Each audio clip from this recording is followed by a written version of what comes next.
আছে রিজু, আমাকে ডাকছিস কেন? আমি তোমার চিকেন ভেজিটেবল চপ নিয়ে এসেছি।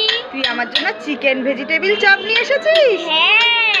দে দে দে। হ্যাঁ, আমি একটুকুনি এর থেকে খাবো। তুই খাবি বলছিস? হ্যাঁ। আচ্ছা নে খা। Heavy taste. আর একটু খাবো? খা।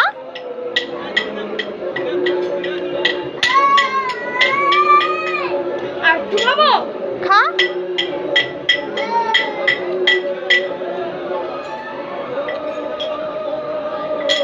আর একটু খাবো? খা। আর একটু? তুই আরেকটু বলতে বলতে তো পুরোটাই খেয়ে নিবি। তুই এক কাজ কর, তুই সবটাই নে, ধর। তুই এবার সবটাই একা একাই খা। খা, তুই সবটাই একা একা খা। আমার খাওয়ার দরকার নেই। তুই খা খা খা।